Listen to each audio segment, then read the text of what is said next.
ओम नमः शिवाय। हर हर महादेव। आप सभी भक्तों का दिन शुभ और मंगलमय हो। ये भक्तों, आज शनिवार का दिन है, तो भगवान शनि देव की असीम अनुकंपा प्राप्त करने तथा उन्हें प्रसन्न करने के लिए आइए अब श्रवण करते हैं शनिवार व्रत कथा। इस कथा को सुनने से शनि देव अत्यंत ही प्रसन्न होते हैं। बोले श्री शनि देव महाराज की जय। यह कथा सुनने से भक्तों को मनवांछित फल की प्राप्ति होती है। नर्मदा नदी के किनारे एक गांव में बहुत ही बड़े साहूकार का परिवार निवास करता था। साहूकार की मृत्यु हो चुकी थी। घर में साहूकारनी तथा उसके 2 बेटे, एक बड़ी बहू थी। साहूकारनी का छोटा बेटा मानसिक रोग से ग्रस्त था। उसकी मानसिक स्थिति ठीक नहीं थी। साहूकारनी की बड़ी बहू तारा को विवाह के कई वर्ष बीत गए थे, पर अभी तक उसे संतान नहीं हुई थी। तारा को सदैव यही भय रहता था कि कहीं उसके पति संतान पाने के लिए दूसरा विवाह न कर लें। यदि उसके पति ने दूसरा विवाह कर लिया तो उसे सौतन का दुख सहना पड़ेगा।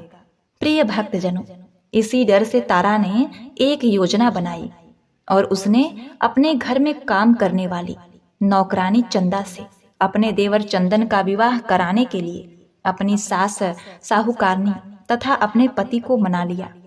चंदा स्वभाव से बड़ी ही दयालु तथा कृष्ण भक्त थी।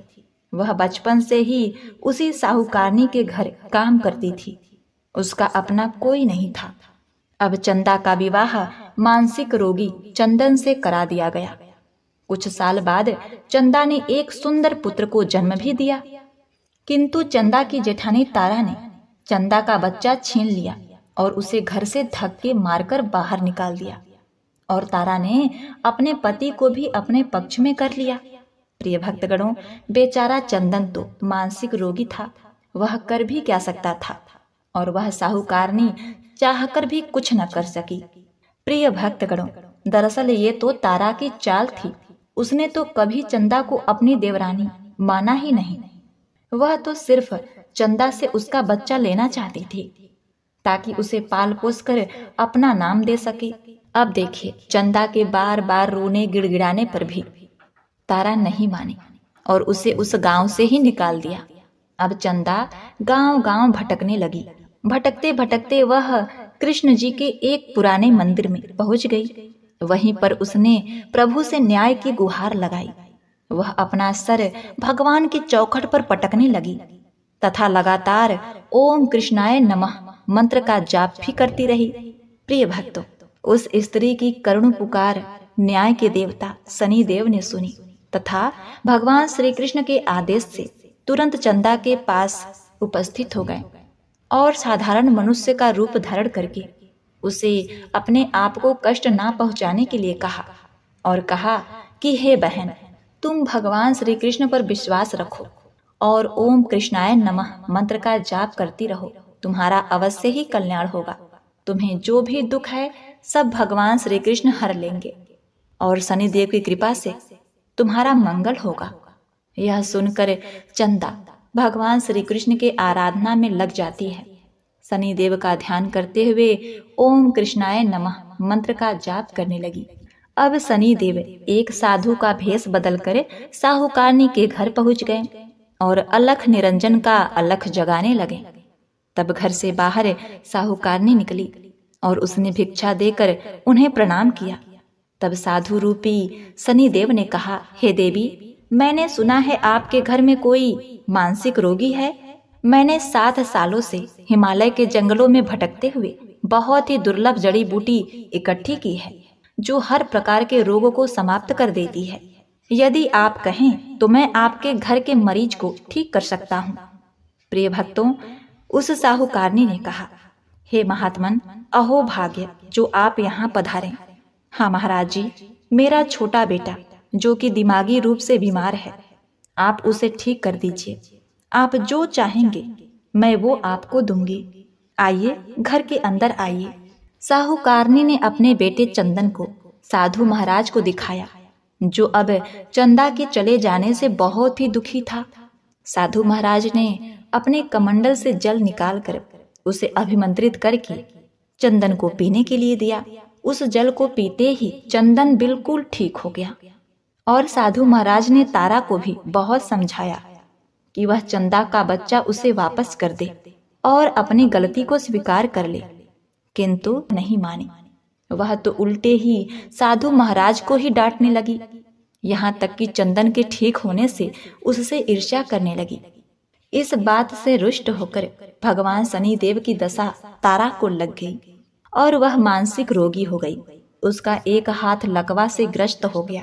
साधु महात्मा के बताए अनुसार चंदन अपनी पत्नी चंदा को घर ले आया और अपनी पत्नी, बच्चे और माँ के साथ हंसी खुशी जीवन व्यतीत करने लगा। प्रिय भक्तों, तारा को शनिदेव ने उसके कर्मों का फल दिया और चंदा के सिर्फ ओम कृष्णाय नमः मंत्र का जाप करने से उस पर कृपा बरसाई और उसका बच्चा, पति, परिवार वापस मिल गया। उसका पति स्वस्थ हो गया। जय शनिदेव, जय जय शनिदेव, ओम नमः शिवाय। प्रिय भक्तगणों, कथा को समाप्त करने से पहले बहुत ही महत्वपूर्ण जानकारी के विषय में। 7.5 क्या होती है, इससे लोग क्यों डरते हैं? यह सही है कि 7.5 के समय व्यक्ति को कठिनाइयों एवं परेशानियों का सामना करना होता है, किंतु इसमें घबराने वाली बात नहीं है। इसमें कठिनाई और मुश्किल हालात जरूर आते हैं, परंतु इस दौरान व्यक्ति को कामयाबी भी मिलती है।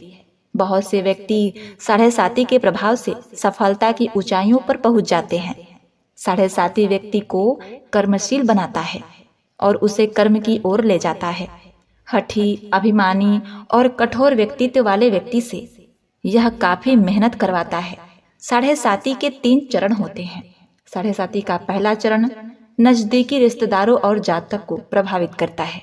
7.5 का दूसरा चरण व्यापार और गृहस्थी को प्रभावित करता है। 7.5 का तीसरा चरण बच्चों, परिवार और स्वास्थ्य को प्रभावित करता है। भगवान शनिदेव न्याय के देवता हैं। यह कभी भी किसी को ऐसे ही दंड नहीं देते। यदि दंड देते हैं तो उसे उसके साथ बहुत ही बड़ी शिक्षा भी देते हैं। जैसे एक माता अपने पुत्र के गलती पर उसे दंड देती है उसकी भलाई के लिए, उसे सही मार्ग पर जाने के लिए, ठीक वैसे ही शनिदेव कर्म और न्याय के पथ पर चलने के लिए मनुष्य को दंड देते हैं, ताकि वह डर कर आगे ऐसा कार्य न करे और अपने जीवन को सरल और सार्थक बनाए। भगवान शनिदेव तो न्याय की मूर्ति हैं। इनकी पूजा तथा भक्ति करके व्यक्ति धन दौलत से संपन्न हो जाता है, सफलता के नई ऊंचाइयों को छूता है, जीवन में तरक्की करता है, घर में सुख समृद्धि वैभव का आगमन होता है, व्यक्ति का जीवन सुखमय हो जाता है। भगवान शनिदेव को प्रसन्न करने के लिए शनिवार के दिन पीपल के पेड़ के नीचे शाम को दिया अवश्य ही जलाएं और कुत्ते को तेल से चुपड़ी रोटी खिलाएं। शनिवार को जल में तिल डालकर पीपल को जल चढ़ाएं। इससे शनिदेव अत्यंत ही प्रसन्न होते हैं। और महामंत्र ओम कृष्णाय नमः मंत्र का जाप भी करें। जय शनिदेव, जय जय शनिदेव। प्रिय भक्तगणों, शनिवार के दिन पीपल पूजने का बड़ा भारी महत्व होता है। तो आइए अब श्रवण करते हैं पीपल देव की कथा। बोलिए पीपल देवता की जय हो। किसी गांव में एक सेठ सेठानी रहा करते थे। सेठानी बहुत ही धार्मिक प्रवृत्ति की थी। नियम से भगवान विष्णु की पूजा करती, नियम से पीपल देवता की पूजा करती, जल चढ़ाती और दिया लगाती, परिक्रमा करती। सेठानी के पास वैसे तो सब कुछ था, पर उसके एक बहुत बड़ा दुख था कि उसको कोई संतान नहीं थी और इसी दुख के कारण सेठ सेठानी बड़े दुखी रहा करते थे। सेठ जी की उम्र ढलती जा रही थी तो सेठ जी की चिंता भी बढ़ रही थी। एक दिन सेठानी ने एक तरकीब निकाली। उसने दाई बुलवाया और कहा कि सेठ से जाकर कहो कि मैं गर्भवती हूँ और यह बात पूरे गांव में फैला देना। इस काम के लिए उसने दाई को बहुत से पैसे भी दिए। दाई मान तो गई कि चलो आज तो मैं कह दूंगी, लेकिन जब बच्चा पैदा होने का समय आएगा तब क्या कहूंगी। तब वह कहने लगी कि जब किसी के यहाँ बच्चा होगा तो थोड़ी देर के लिए मेरे यहाँ लाकर उसे रुला देना और इस काम के लिए मैं तुम्हें बहुत सारे पैसे दूंगी। अब तो दाई मान गई, क्योंकि उसे तो पैसों का लालच आ गया था। उसने सोचा इस काम के तो बहुत पैसे मिलेंगे, मेरा क्या जा रहा है, जो होगा सेठानी अपने आप देखेगी। इस तरह इसी झूठ में सेठानी ने पूरे 9 महीने निकाल दिए। 9वां महीना पूरा होते ही एक दिन दाई ने किसी के यहाँ से एक बच्चा लाया जो अभी अभी पैदा हुआ था। सेठ जी के यहाँ लाकर उसे रुला दिया। सबको उसकी आवाज सुनवा दी। पूरे गांव में कहलवाया कि उसे बेटा हुआ है। अब बेटे के जन्म को 1.25 महीने हो गया तो सेठानी ने जलवा पूजन का कार्यक्रम रखा। बच्चे के स्थान पर कटार को रख दिया। सब पूछने लगे कि बच्चा कहाँ है, तो सेठानी बोली कि उसे नजर लग जाएगी, इसलिए बाहर नहीं लाई हूँ। इस तरह करते करते 5 साल बीत गए, लेकिन सेठानी ने अपने बेटों को आज तक किसी को भी नहीं दिखाया था। यहाँ तक कि सेठ जी भी अभी तक अपने बेटे का मुख नहीं देखा था। एक दिन सेठानी बोली कि मुझे तो अपने बेटे को काशी पढ़ने के लिए भेजना है। तब सेठ जी बोले, अरे कम से कम मुझे मेरे बेटे का मुंह तो देख लेने दो, मुझे पता तो हो कि काशी किसे पढ़ने भेजना है। तो सेठानी बोली कि नहीं नहीं, अभी नहीं, अभी जैसा मैं कह रही हूँ वैसा करते रहो। तब सेठ जी ने अपने बेटे को काशी पढ़ने के लिए भेज दिया और यह बात सबको बता दी कि मेरा बेटा तो अब काशी पढ़ने गया है। इस तरह से दिन निकलते रहे। सेठानी का बेटा, जिसे अभी तक किसी ने नहीं देखा था, अब उसकी उम्र 16 साल की हो जाती है। एक दिन सेठानी फिर सेठ जी से कहती है कि मुझे मेरे बेटे का ब्याह करना है, आप एक सुंदर सी कन्या खोजो और मेरे बेटे की शादी करवा दो। तब सेठ जी कहते हैं, मुझे क्यों पागल बना रही हो, अभी तक मैंने अपने बेटे को देखा तक नहीं, मैं उसकी शादी कैसे करवाऊंगा। तो सेठानी बोली कि जैसा मैं कह रही हूँ करते रहो, आप लड़की ढूंढो, बेटा भी आ जाएगा। तब सेठ जी कन्या ढूंढने निकल जाते हैं। चलते चलते एक गांव में पहुंचते हैं।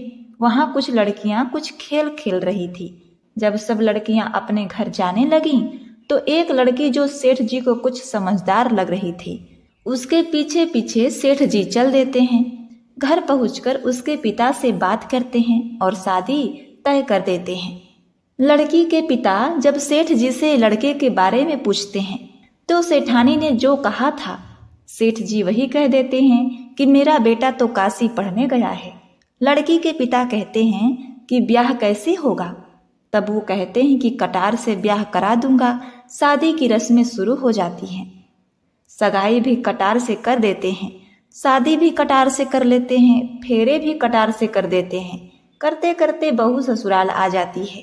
बहू को घर में कुछ महीने बीत जाते हैं, लेकिन जब घर में सब कुछ अच्छा चल रहा था तो आसपास वालों के दिल जलने लगे।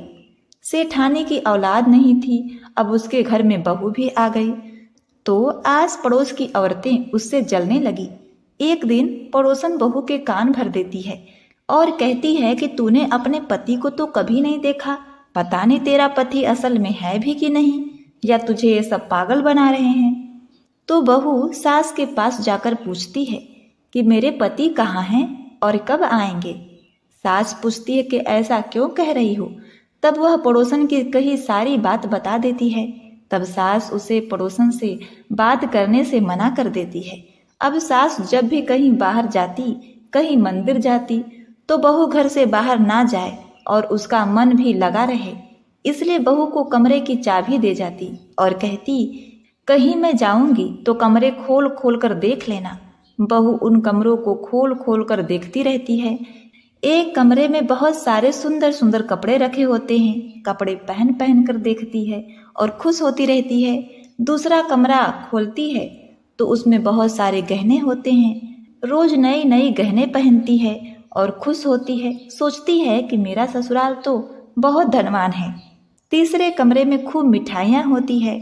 अगले कमरे में अनाज होता है, उससे अगले कमरे में कुछ और होता है। इस तरह से सारे कमरे किसी न किसी चीज से भरे होते हैं। एक दिन बहू इन सब से बोर हो गई तो उसने सबसे आखिरी कमरा खोलकर देखा, जो एक ही बचा हुआ था। तो उसने खोलकर देखा तो वहां तो अजीब सा नजारा था। उसमें एक पीपल का पेड़ था, एक मंदिर था, बहुत सारे भगवान की तस्वीरें थी। वहां बड़ा अजब नजारा था। बहू वहां बैठ गई। तभी पेड़ में से एक लड़का निकला। बहू ने पूछा तुम कौन हो? तो वो लड़का बोला मैं तेरा पति हूँ।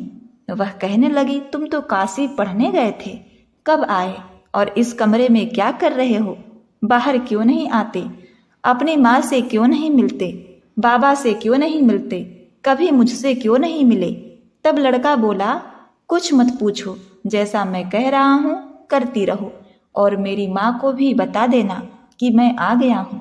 उसने सोचा कि कुछ अजीब बात है, फिर भी उसने हाँ कर दी। अब उसने अपने पति को भी कभी देखा तो था नहीं।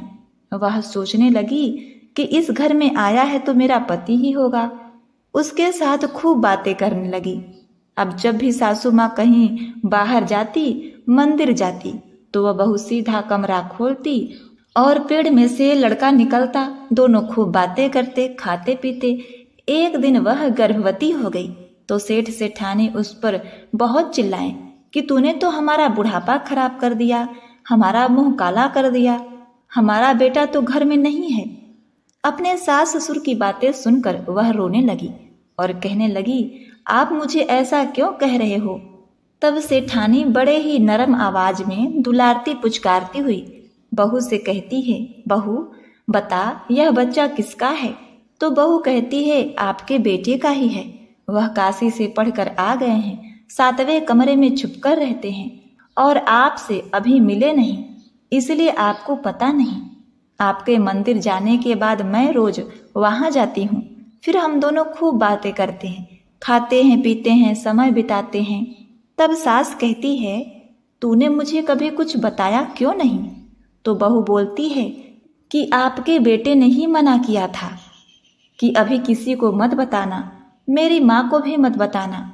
तो सासू कुछ सोचती है और फिर कहती है अच्छा ठीक है, अब तू अपने पति से कह देना कि अब तुझे बाहर आना पड़ेगा। 7वें महीने में चूड़ी पहनने का कार्यक्रम है। अगले दिन सासू माँ जब मंदिर गई तो बहू ने कमरा खोला, पेड़ में से लड़का निकला। तो उसने कहा सासू जी ने ऐसे ऐसे कहा है। तो लड़का बोला ठीक है, मैं तेरा जो चूड़ी पहनने का कार्यक्रम है उसमें आ जाऊंगा। अब सास घर आई तो बहू से पूछा कि तूने मेरे बेटे से कह दिया? तो वो बोली हाँ जी मैंने कह दिया, उन्होंने कहा है कि वे जरूर आएंगे। सास बहू दोनों निश्चिंत हो जाती हैं। 7वें महीने में चूड़ी पहनाने का कार्यक्रम होता है तो सारा गांव इकट्ठा होता है। बहू को बिठाया गया, बेटे को बिठाने की बारी आती है तो थोड़ी देर में एक 18-19 साल का खूब गोरा खूब सुंदर एक युवा लड़का वहां आता है और बहू के बगल में बैठ जाता है। तभी वहां जो सारे मेहमान थे, सारे गांव वाले थे, उसे देखकर चौंक जाते हैं। अरे इतना सुंदर लड़का! तो सभी औरतें कहती हैं कि अच्छा इसीलिए सेठानी ने इसे कभी किसी को नहीं दिखाया कि किसी की नजर ना लग जाए। कार्यक्रम खत्म होने के बाद सब चले जाते हैं तो लड़का भी जाने लगता है। तब उसकी माँ उसका हाथ पकड़ लेती है, कहती है पर सबसे पहले बताओ कि तुम हो कौन? तब लड़का बोला कि माँ मैं आपका ही बेटा हूँ, मुझे तो पीपल देवता ने दिया है।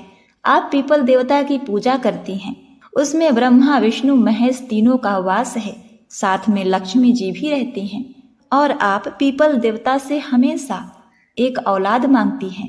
पीपल देवता ने आपकी प्रार्थना स्वीकार कर ली और मुझे आपके बेटे के रूप में भेजा है। तब माँ बेटे को लेकर पीपल देवता के पास जाती है और उस लड़के से बोलती है कि मैं कैसे मान लूं कि तू मेरा बेटा है और तुझे पीपल देवता ने मेरे लिए भेजा है। तब वह लड़का वापस पीपल देवता में समा जाता है। जब माँ प्रार्थना करती है, उसे आवाज लगाती है, तब वह पीपल से निकलकर वापस आ जाता है। तब सेठानी को पूरा यकीन हो जाता है कि पीपल देवता ने उसकी मनोकामना पूरी करने के लिए उसकी प्रार्थना स्वीकार करके उस लड़के को उसके बेटे के रूप में भेजा है। हे पीपल देवता, जैसे आपने सेठानी की मनोकामना पूरी की, जैसे उसे बेटा दिया, उसे संतान दी, वैसे ही सबकी मनोकामना पूरी करना।